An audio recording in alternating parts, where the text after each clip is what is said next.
Bonsoir à tous et bienvenue dans ce dernier numéro de votre magazine Tac au Tac qui reçoit pour vous ce soir le professeur Mathieu Kalele Kabila. Il est membre de l'AMUCA. Professeur, bonsoir, bienvenue dans Tac au Tac Magazine. Comment allez-vous?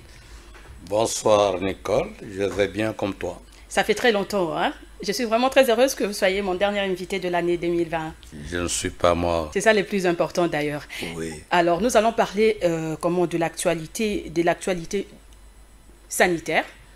C'est ce qui a dominé vraiment l'année 2020, hein, le coronavirus. Est-ce que vous avez un petit commentaire à faire là-dessus? Parce que le virus est toujours hors contrôle. Hein. Bon, et aujourd'hui, le gouvernement a pris une décision d'instaurer un couvre-feu de 21h à 5h. Je pense que c'est le monde entier qui a été secoué 2020, vraiment. par cette maladie-là. C'est la maladie de la fin du siècle. Nous en avons souffert. L'université de Kinshasa nous avons même appris plusieurs professeurs. perdu 39 professeurs. 39 professeurs. 39. Oh là là. Donc, nous avons des raisons de nous inquiéter. Il y a eu un premier arrêt général des activités. On a poussé un ouf de soulagement. Tout dernièrement, cette maladie est revenue, plus virulente à partir de l'Angleterre. Et ici, par mesure de précaution, après avoir constaté un certain nombre de cas, dont le nombre était en hausse, on a décrété le fameux couvre-feu.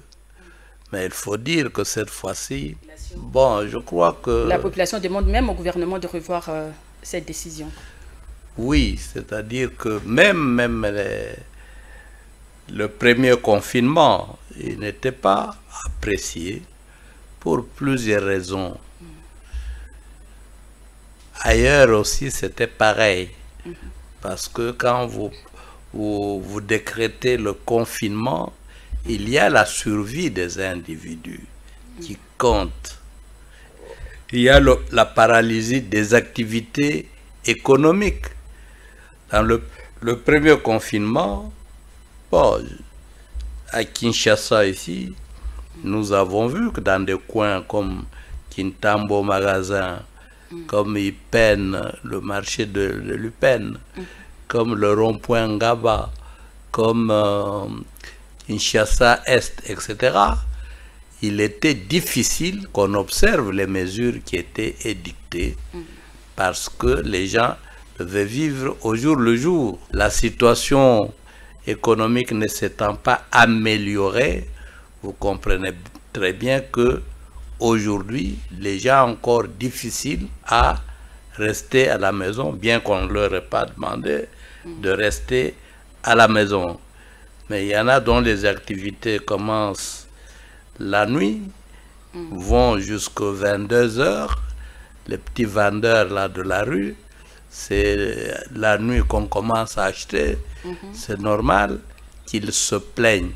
De toutes les façons, toute mesure qui a un impact négatif sur l'activité économique pour des populations qui vivent au jour le jour ne peut pas être bien digérée. Je dis que au premier confinement, j'étais à Mekao un jour. J'ai vu venir là-bas 2 camions d'eau pour distribuer de l'eau. Les gens de Mekao se sont passés un mot pour dire ces camions-là viennent de la Gombe. Ils sont venus nous apporter le corona. Alors, il faut les dilapider. Et les gens sont sortis avec des pierres pour lapider les 2 camions. Les gens n'ont toujours pas la même compréhension. Hein. C'est un peu compliqué. Vous, au moins, à l'UNIKIN, vous êtes convaincu que cette maladie existe. Mais il y a une grande partie de la population jusque-là qui reste dans l'ignorance et qui ne veulent pas croire à cette maladie. Bon, ils croient que c'est la maladie des Blancs. Oui. chez eux. On a Ici, même refusé le vaccin, il paraît. Nous avons appris qu'aux États-Unis, là, qu'il y a déjà un vaccin. Oui, il y a un vaccin. Ici, les gens ne sont pas prêts à accepter ce vaccin parce que les interprétations populaires sont que, ce vaccin-là, ça vous rend stérile, surtout les femmes. Oui, c'est ce qu'on a appris. Pour le reste de la vie. Il ne faut pas prendre. Ce vaccin-là, c'est du business. C'est-à-dire que ceux qui l'ont inventé, qui l'ont mis en circulation, le donnent à des pays qui acceptent de tester ce vaccin sur leur population, donc de transformer leur population en cobaye. Donc, il y a une méfiance, mais la maladie existe ici comme ailleurs. Il faut une campagne pour faire comprendre aux gens. De toutes les façons, mais comme les gens, ici à Kinshasa, les gens aimeraient quand même qu'il y ait tout simplement sensibilisation au lieu de confiner les gens, surtout pendant cette période des fêtes, ou instaurer un couvre-feu. Il fallait juste sensibiliser. Bon, on a fait la sensibilisation. Même lors du premier confinement, il y avait beaucoup de campagnes de sensibilisation. Mais les gens... Il y a même ceux qui pensent que c'est pour des raisons sécuritaires. Oui. Ça n'a rien à voir avec Covid-19. Tout va dans tous les sens. Oui. Les raisons économiques, les raisons... la COP, Corona Business, comme Ebola Business, ça circule aussi. Le problème de sécurité, ça circule aussi. On dit que il y a des gens qui seraient en train de préparer. Il y a des fous par-ci par-là, avec on voit des fous avec des armes, avec des dollars, tout ça. Oui, je crois qu'il faut mettre beaucoup de ces choses-là au compte de la rumeur. Moi, je n'en ai pas encore vu, mais moi aussi, je n'ai pas encore vu, mais c'est ce qui se dit. J'entends parler avec persistance les fous surpris avec des armes ou des valises de dollars. Je dis, oui, c'est radio-trottoir. J'aimais ça jusqu'à preuve du contraire au compte de la rumeur. Bien, alors donc il faut savoir que la maladie existe, il faut vraiment observer comment les mesures barrières, il faut respecter pour se protéger. D'accord, les profs confirment parce qu'il y a eu 39 professeurs qui sont décédés de la Covid-19. Ben voilà. Alors nous allons parler sécurité, il y a la prorogation de la MONUSCO. Comment avez-vous accueilli cette nouvelle, professeur? Oh, je sais que... Pour une année, une fois de plus. Non. La MONUSCO est là. Je ne connais pas un pays d'où elle est partie quand elle arrive quelque part. C'est un gouvernement mondial, on contrôle et on décide soi-même de prolonger chaque année d'une année. Ça fait plus de 20 ans que la MONUSCO est chez nous. Elle est venue pour l'instauration de la paix, mais cette paix s'éloigne de plus en plus. Ça signifie qu'il doit y avoir en dessous de la raison officielle de la paix quelque chose d'autre, c'est les affaires. Lorsque Kunda Batware avait déclenché sa première guerre, quelqu'un a pu dire « No Kunda, no job ». Les gens font la guerre, font les affaires en dessous de la MONUSCO. Et vous savez également que les camions de la MONUSCO ont été à plusieurs reprises lapidés dans le Kivu et même dans l'Ituri. La MONUSCO a été à plusieurs reprises soupçonnée d'être partie liée avec les gens qui attaquent le Congo. Cette version-là n'a pas été démentie. Maintenant, quand on dit on prolonge, bon, puisqu'il y a une méfiance, puisque la MONUSCO n'a pas réussi à instaurer la paix. Mais puisqu'il n'y a pas de changement. Hein? Bon, ils sont là depuis plus de 20 ans, mais rien ne change. Rien ne change, c'est-à-dire que le gros de la population... Il y a toujours tuerie là-bas. Nous avons même appris, c'est lundi, les Raï Abatomboki qui sont en train de s'aimer la terreur là-bas. On ne croit pas en l'efficacité de cette mission comme mission de la paix. Et ça fait très longtemps. Lumumba est tué au pied de l'ONU. Laurent Désiré Kabila, la même chose. Ici, à l'Est, on tue au vu et au su des soldats de l'ONU. Vous prenez au Mali, comme dans d'autres pays de l'Afrique, la MONUSCO est là, ou l'ONU est là, mais on continue à tuer. On peut dire que nos dirigeants sont complices alors. Bon, parce que si rien ne change jusqu'à présent. Rien ne change.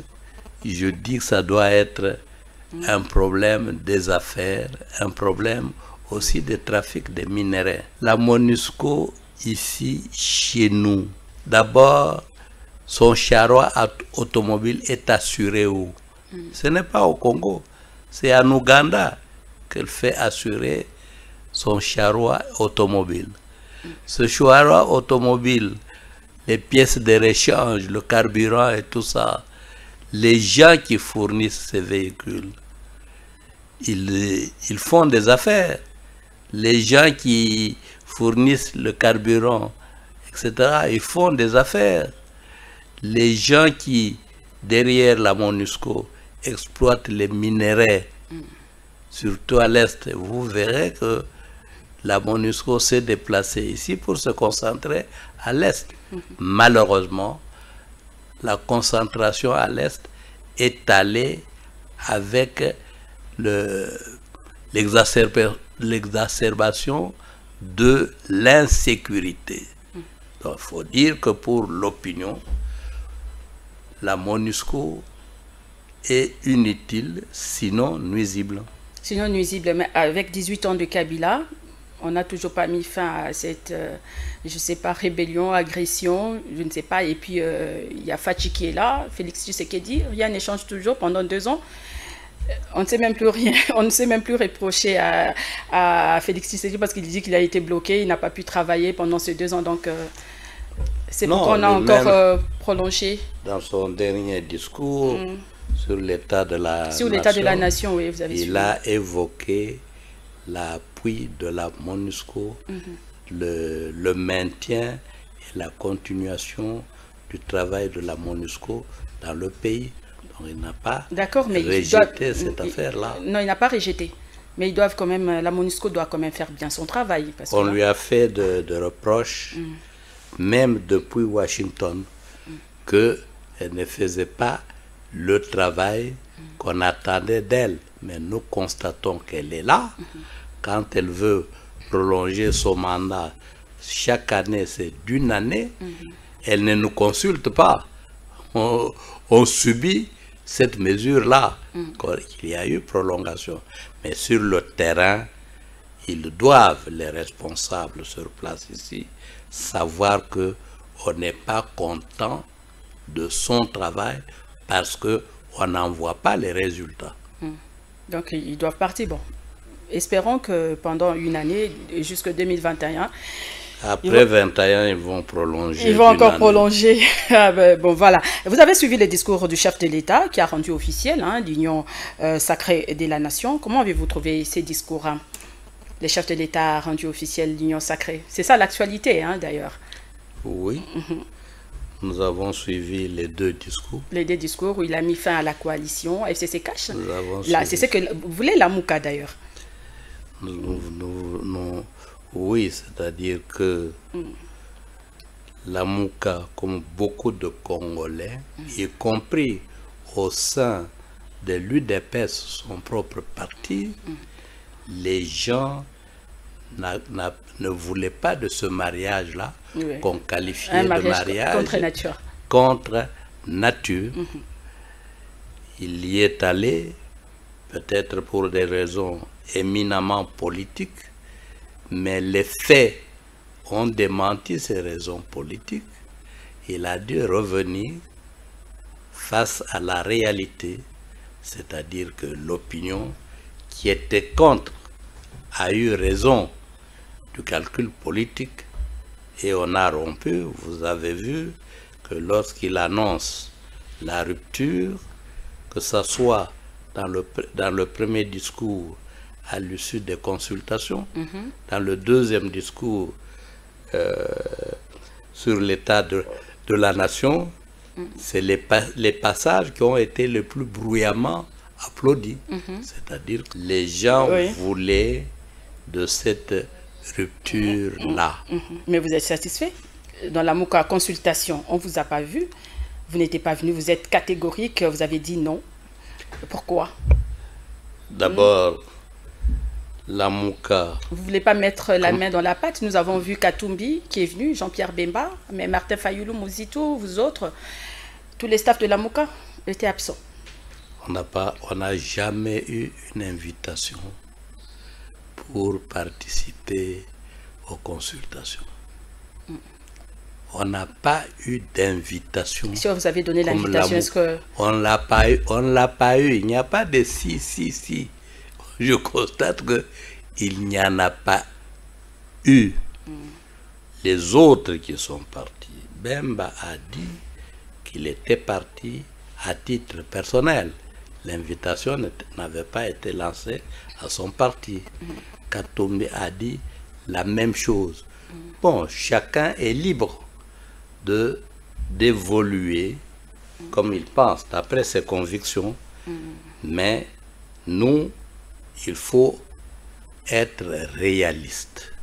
Si vous prenez un monsieur comme Fayoulou, il a claironné et le peuple avec lui, celui qui a gagné les élections de 2018. On a donné le pourcentage. Il a sillonné le Congo, il a sillonné l'Europe, les Amériques. Je suis le président élu. Vous le voyez, un monsieur comme ça, aller en consultation devant Félix, dont il ne reconnaît pas l'élection, se faire consulter. D'abord, ça serait une auto-dénégation lui-même. Mais il avait proposé un plan de sortie de crise, non? Ce serait également faire injure aux gens qui ont cru en lui et qui sont convaincus que celui qui a été élu. C'est facile à comprendre. Et même pour l'intérêt de la nation, il ne peut pas se faire plaisir. Quel intérêt de la nation? L'intérêt... Mais le chef de l'État avait consulté tout le monde, toutes les couches sociales. Je vous donne les raisons particulière pour M. Fayoulou. Il a gagné les élections. Et pour M. Mouzito? Le président qu'on a aujourd'hui, lui ne le reconnaît pas avec beaucoup d'autres Congolais que celui qui a été élu. On sait comment le passage de témoin s'est effectué dans ce pays. Nous tous, on le sait. Alors, on ne peut pas demander à Fayoulou de cautionner ce qui est arrivé, c'est-à-dire la manière dont Félix est arrivé au pouvoir. Donc, vous êtes convaincu que c'était Fayoulou qui avait gagné le pouvoir. Donc, mais vous aussi, vous êtes... C'est lui, le président élu jusqu'à présent. Oui. Mais la Cour constitutionnelle avait déjà tranché. La Cour constitutionnelle... C'est Félix Tshisekedi qui a prêté serment. La Cour constitutionnelle... Vous n'avez pas convaincu la Cour, vous n'avez pas amené assez de preuves. Madame, je crois que vous êtes l'une des rares personnes qui prend cette Cour-là au sérieux. Une des rares personnes qui prend cette cour-là au sérieux. Parce que si vous allez au Burkina Faso, si vous allez en Côte d'Ivoire, on sait comment ces cours se comportent. Nos cours-là. Vous savez comment elles se comportent? Nos cours africaines. Oui, nous comportent. même elle-même. Mais pour le cas de Fayulu, il y a eu un juge de cette cour-là, M. Wassenda, qui a dit qu'il n'était pas d'accord avec la manière dont les gens ont procédé, dont son collègue ont procédé. Et vous avez vu plus tard, lors des élections au Sénat, des élections à l'Assemblée nationale, comment cette cour a tripoté, validé, invalidé, etc. Ça a été un yo-yo dans cette cour-là. Mais si je dois comprendre, vous restez dans l'opposition. Oui. Vous restez dans l'opposition, une opposition, j'espère, républicaine. Hein? Même pour l'intérêt de la nation, vous ne voulez pas mettre la main dans la pâte. Il n'y a pas un problème. On vous tend la main, vous ne voulez pas, vous restez catégorique. Madame, vous trouvez mal tout ce que Fachi entreprend. Non, il faut pas. Il faut qu'on soit sérieux et conséquent. Quand vous prenez... Vous trouvez que Fachi n'est pas sérieux? Quand vous prenez... Ce n'est pas un problème d'individu, c'est un problème de principe. Mais parce que Fayulu a dit qu'il ne respectait jamais les accords. Problème... Et que l'Union sacrée aussi Mais est-ce que c'est vous qui faites l'émission ou bien c'est moi? Allez-y, allez-y, prof. Allez-y, je vous laisse parler. Prenez l'avant-propos de la Constitution actuelle. Il nous est dit là-dedans que le Congo est en crise depuis son accession à l'indépendance. C'est un constat. 2, on donne la raison de cette crise. Il y a crise parce que les dirigeants sont imposés. Ils ne viennent pas de la volonté du peuple. 3, on propose une voie de sortie pour mettre fin à cette crise-là multiforme. Il faut que désormais les dirigeants soient élus au travers des élections démocratiques, libres et transparentes. Or, malheureusement, à l'issue des élections de 2018, on n'a pas respecté cette option-là d'organisation des élections libres, démocratique et transparente. C'est ce qui explique d'ailleurs les tensions que vous avez entre UDPS et CACH. Tout le monde reconnaît UDPS, CACH, FCC, tout le monde reconnaît que ces élections-là n'ont pas été transparentes. Il y a eu plus de nominations que c'est pourquoi il y a eu ces fameux deals. Ah oui, il y a eu ce fameux deal. Le deal, le deal, bon, je pense que pour le commun de mortels, ça semble surprendre qu'il y ait eu un deal. Mais pour les gens qui connaissent comment les choses se passent, l'accord avant la passation du pouvoir, c'est des choses qui se font.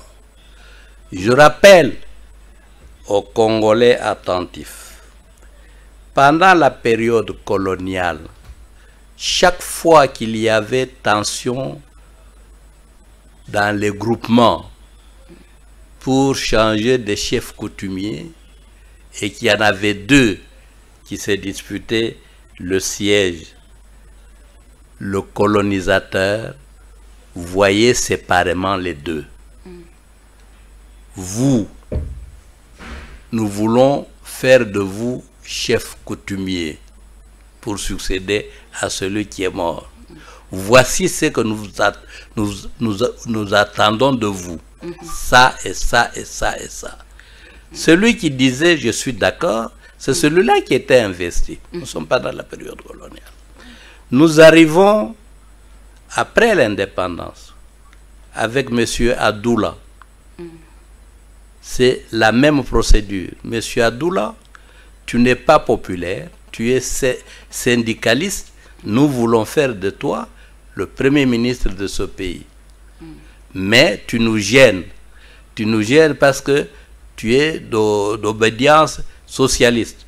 On connaît la déclaration de Adoula. J'ai mis mon socialisme en poche. On en a fait un premier ministre.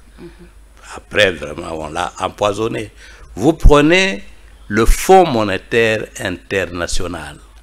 Chaque fois que vous sollicitez un crédit et qu'il dit « je vous accorde ce crédit », il le fait accompagner d'une série de conditions. Oui. D'une série de conditions. Si vous êtes d'accord, vous signez un document qu'on appelle la lettre d'intention. J'accepte, je vais dévaluer ma monnaie, je vais licencier les gens, je vais supprimer les avantages sociaux. C'est ce qui se passe d'habitude. On vous donne une prime, ça s'appelle le fonds Whitehaven. Donc on ne peut pas s'étonner du fait qu'il y ait un deal. Quand les Congolais en parlent, c'est comme si c'était... Kabila aussi, c'était pareil. Hein? Oui, toujours. Oui, ça a toujours été se fait. ainsi. Donc on ne peut pas croire que c'est quelque chose qui apparaît aujourd'hui. Non. Non. On se convient toujours. On se convient toujours. Mais là, les partenaires ne se sont pas mis d'accord. Hein? C'est pourquoi il y a eu cette rupture. Est-ce qu'il y a un danger? Non, c'est-à-dire que le deal d'abord a précédé la rupture. Le deal, il y en a eu. Ils se sont mis d'accord entre eux qu'il y aura passation de pouvoir. Vous qui allez succéder, voici ce que j'attends de vous. Vous qui me donnez, voici aussi ce que j'attends de vous. Même si c'était Martin qui était, lui, président de la République, il allait aussi faire un deal avec Joseph Kabila. Donc, c'est pas la peine de... Non, c'est-à-dire que catégorique. Si les élections se passent de manière transparente, vous accédez au pouvoir, le peuple attend de vous un certain nombre de choses. Mais si vous avez réellement gagné les élections, vous allez faire le deal avec qui?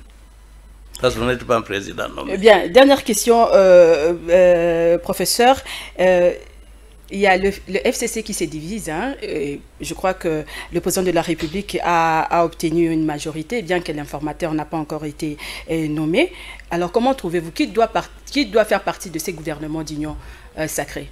Parce qu'aujourd'hui, il y a dédoublement du FCC et tout ça, il y a un désordre depuis que le bureau de Mabunda est tombé. C'est tout le monde qui change de camp maintenant. Oui, mais vous savez très bien.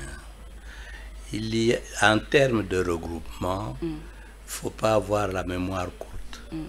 Quand Mobutu arrive au pouvoir, il nous a regroupés tous dans le MPR. Le MPR, oui. Olinga, c'est un peu ça, pensée unique. L'union sacrée. Le ventre de votre mère, vous êtes MPR. Au moment où le pouvoir de Mobutu a commencé à chanceler, vous avez vu naître l'union sacrée de l'opposition radicale. Oui, l'union sacrée de l'opposition. Beaucoup de gens de Mobutu ont migré vers Limete. Limete, oui. Et l'UDPS était en passe de devenir parti unique. Tout le monde est entré là-dedans. Donc, c'est un fait historique. Deux, lorsque Tshisekedi père n'a pas eu le pouvoir, les gens ont quitté l'union sacrée pour entrer chez Mobutu. Même les Kengo, les Tambo Mwamba, les Mendes, ils étaient à Limete. Ils sont revenus chez Mobutu. C'est ce qui va se passer. Bon, l'histoire se répète. C'est possible. Oui. De toutes les façons, quand on est à Genève, qu'on revient, il y a eu aussi un regroupement, le rassemblement. Beaucoup de gens se sont disputés l'entrée au rassemblement. Et le rassemblement est mort de sa propre mort. Aujourd'hui, on parle de l'union sacrée. L'union sacrée Est-ce qu'il y a de l'avenir? Oui. Pour la nation. Pour la nation, oui. Bon, les gens se précipitent entre là. Moi, je ne connais même pas encore l'idéologie de cette union sacrée-là. Les conditions à remplir pour y entrer. Je constate que c'est un fait d'actualité, qu'il y a engouement. Souhaitons que ça dure. Est-ce qu'ils sont sincères, ces politiques qui vont de l'autre côté? Bon, je crois que... Parce qu'avec nos politiques, c'est un peu compliqué. Hein? Vous y êtes a- tellement versatile. Il y a, oui, Ces il y changements a- de position, il y d'idéologie, a- de vision, c'est il compliqué. y a Mm. à ne pas se précipiter à observer. Parce que là-dedans, vous avez les voleurs du temps de Mobutu, les voleurs du temps de Kabila père, les voleurs du temps de Kabila fils. Il y a tout le monde. Et il y a tout le monde. Hein. Mais ils seront là pour la vision du chef de l'État. Ils vont travailler. Non, je ne crois pas. Non. C'est de l'opportunisme. Quelques-uns, oui, mais je connais quand même suffisamment la classe politique ici. Vous attendez d'abord qu'on constitue le nouveau gouvernement. Si on part, Les premiers ministres ne démissionnent toujours pas. on part de 60 ministres à 30 ministres. Les gens qui ne se verront Qui n'ont pas au gouvernement, là-bas, satisfaits, ils vont quitter. bon, je vais voir s'ils S'ils vont toujours rester là. dans l'union sacrée. Nous Oui. connaissons notre classe politique. S'ils ne se retrouvent ni dans l'union sacrée, ni dans les entreprises, je doute fort qu'ils continuent à chanter Fachi. À Fachi. Donc, ils sont là pour leurs intérêts. Donc, attendons voir, on observe. Mais nous avons appris que Fayoulou et Mouzitou ont exclu Katumbi et Bemba de la Mouka. Non, Est-ce vrai? madame, moi, Est-ce qu'ils ont ce pouvoir? non, j'ai été avec Fayoulou hier, pratiquement toute l'après-midi. On a parlé de tout, sauf de cette affaire. Si il y a... Ce qui est vrai, c'est que vous entrez dans la Mais il y a mes Mouka attentes, hein. comme vous entrez Oui. dans un parti politique. Librement, vous pouvez aussi sortir du parti politique. Si par exemple, vous êtes la Mouka, vous ne pouvez pas être à la fois la Mouka et Union Sacrée. Vous ne pouvez pas être à la fois MPR Mais ils et étaient UDPS. invités, ils sont allés juste écouter le chef de l'État. Qui Moïse ça? est venu écouter le chef, il était invité par le chef de Mais l'État. il Il est parti, où est le problème? Mais il est... Hein? Eza Makamou Masolo Mboka. Non, non, Hein? il est... Où est le problème? Non, Pourquoi vous êtes jaloux? non, On parle on a- même que vous êtes vraiment des haineux. Vous avez la haine. Hein? Est-ce que vous... Je répète, Oui. qui fait cette émission? C'est vous, professeur. Nous sommes à la fin, bon, allez-y, et nous allons conclure. Oui, Ce faut n'est pas, choisir. ce n'est pas une exclusion, on constate si ça arrive. On dit, monsieur Kalele, comme vous ne pouvez pas être dans les deux à la fois, c'est le Et principe. vous êtes toujours dans la Mouka. C'est le principe du tiers exclu, c'est scientifique, c'est philosophiquement scientifique. On constate, ce n'est pas Kalele qui a été exclu. Et Kalele mais reste il y dans a la Mouka. Jusqu'aujourd'hui. Jusqu'aujourd'hui. Nous Kalele avons appris aussi est que vous faites encore- les yeux doux à Fachi, il paraît. Non, hein? Non, ça ce sont des racontars. Merci Je beaucoup. n'ai pas à lui faire... Fachi me connaît parce qu'il me trouvait tout le temps aux côtés de son père. Hein? J'étais même plus proche politiquement de son père que lui. Bah, je vais lui faire les 12 yeux comment? Pour l'union sacrée. Non? Pour avoir un poste. Alors, merci beaucoup, professeur Kalele. En tout cas, je ne sais pas si vous avez un mot de la fin. C'est déjà la fin de l'année. Je profite aussi pour vous souhaiter des meilleurs vœux. Joyeux Oui, Noël. je réitère Oui. ce souhait à vous-même, Merci. à votre chaîne, à tous ceux qui vous sont chers, à votre mère qui me connaît. Je Merci. crois. Le message Elle va est passé. Elle va suivre cette Ouais, émission. elle va suivre, oui. Je souhaite le bonheur à tous les Congolais pour l'année qui va venir.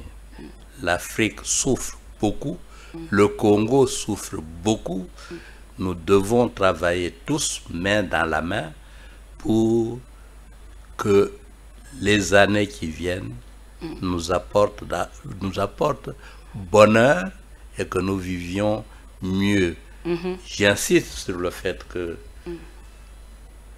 dans la plupart des cas que nous vivons, la guerre entre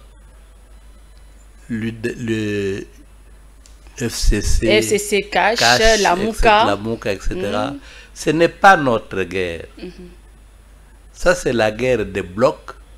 Les Russes, les Chinois d'un côté, les Américains, les Européens d'un autre côté. Ils se disputent nos minerais et aujourd'hui, essentiellement, le cobalt. Malheureusement, dans cette dispute, ils manipulent les hommes politiques. Et nous sommes, quel que soit le camp où vous vous trouvez, nous sommes tous victimes. Il faut faire de l'intelligence pour comprendre que on devrait plutôt se mettre ensemble pour combattre l'ennemi commun, qui est celui qui exploite nos minerais à notre détriment. Bien dit. C'est la fin de cette émission, mesdames et messieurs. Merci à vous de nous avoir suivis. Je rappelle que j'avais reçu pour vous ce soir le professeur Mathieu Ekalele Kabila qui est venu répondre à quelques questions d'actualité. Ben voilà. Et cette émission est terminée. Merci à l'équipe technique. Merci également à vous, à tout le monde de l'avoir suivi. Au revoir et à l'année prochaine. À l'année prochaine. Bien voilà. Au revoir. Meilleurs vœux et bonne année à tout le monde.